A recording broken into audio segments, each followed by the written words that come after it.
আমি মোহাম্মদ রাশিদুল ইসলাম, Gazipur pilot high স্কুলের সাবেক ছাত্র। বর্তমান কুড়িগ্রাম সরকারি কলেজে বাংলা ডিপার্টমেন্টে অনার্স করতেছি।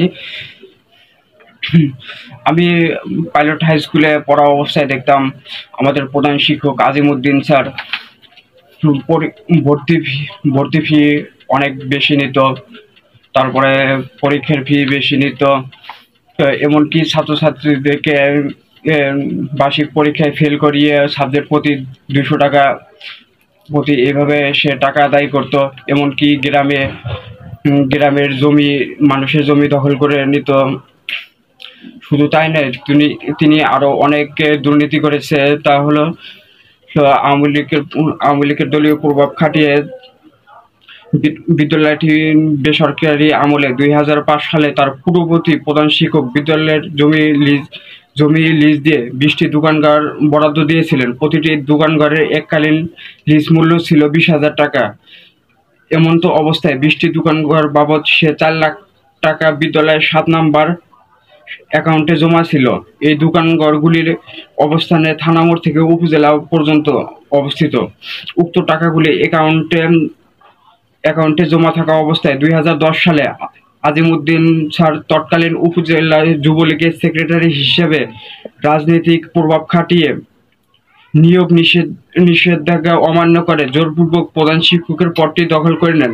এই নিয়োগ গ্রহণের সাথে সাথে উক্ত টাকা উত্তোলন ও আত্মসাৎ করেন এবং 2010 সালে তিনি আরো 48টি দোকানঘর বরাদ্দ নেন, যার প্রতিটি লিজ মূল্য ছিল 40,000 টাকা। এমতো অবস্থায় সে 48টি দোকানঘরের মোট লিজ মূল্য ছিল 19,20,000 টাকা, কিন্তু একটি টাকাও বিদ্যালয়ের অ্যাকাউন্টে জমা না দিয়ে তিনি সব টাকা আত্মসাৎ করে। আরো উল্লেখযোগ্য যে দোকানঘরগুলো হতে প্রাপ্ত, যার আয়তন প্রাপ্ত ভাড়ার টাকা গত 2010 সাল থেকে তিনি আত্মসাৎ করে আসছেন। এছাড়া অত্র বিদ্যালয়ের একটি বড় পুকুর রয়েছে, যার আয়তন 3.5 একর। পুকুরটি লিজ দিয়েও প্রতি বছর 1.5 লাখ টাকা আয় হয়, যা তিনি অত্র বিদ্যালয়ের যোগদানের পর থেকে আত্মসাৎ করে আসছেন। কিন্তু অতীত বিষয় হলো এই যে 2017 সালে বিদ্যালয়টি সরকারি গণ্যের নিম্নিতে যখন শিক্ষা মন্ত্রণালয় বরাবর সকল স্থাবর সম্পত্তি ডেট অফ গিফট করা হয়, তখন দলিলে এই দোকানঘর সমূহের কথা উল্লেখ না করেও কোটি টাকার স্থাবর সম্পত্তি বেমূল গায়েব করে দেন। এটি আমি ডিসি ম্যাডামের কাছেও অভিযোগ করেছি। উনি আমাকে আশ্বাস দিয়েছেন যে উনি নিজে বিষয়টি তদন্ত করবে এবং উনি নিজে তদন্ত করবে এবং উনি বিষয়টি নিজে তদন্ত করবেন। উনি বিষয়টি নিজে তদন্ত করবেন এবং তার সহযোগী হিসাবে তিনি আমাকে রেখেছেন তার দুর্নীতির এই ইনফরমেশন গুলো দেওয়ার জন্য।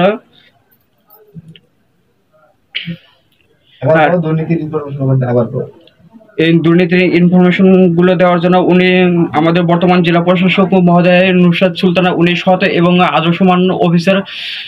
উনি আরো বলেছেন যে এটা নিয়ে যদি তোমাকে কেউ কোনো দলীয় হুমকি বা কোনো হুমকি দিয়ে থাকে, সেটাও তুমি আমাকে জানাবা এবং জেলা প্রশাসনের পক্ষ থেকে তোমাকে সর্বোচ্চ সাপোর্ট দেওয়া হবে।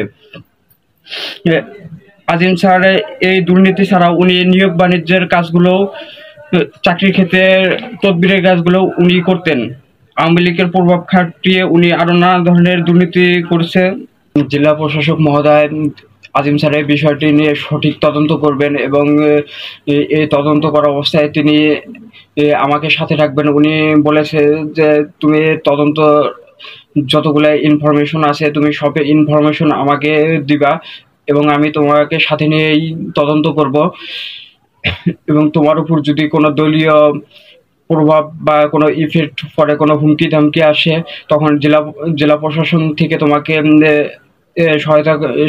সহযোগিতা করা হবে, যাতে তোমার উপর কোনো চাপ প্রয়োগ কেউ না করতে পারে। শুধু আজিম স্যারের দুর্নীতির সাম্রাজ্যকে ভেঙে ফেলার জন্যই আমাদের মতো ছাত্ররা মিছিল হিসেবে তৈরি হবে। শুধু আজিম স্যারের আরো যারা দুর্নীতিদের সাথে জড়িত তাদেরকে শায়েস্তা করতেই, তাদের দুর্নীতি সাম্রাজ্য ভেঙে ফেলতে আমাদের মতো তো ছাত্ররা মিসাইল হয়ে তৈরি হবে।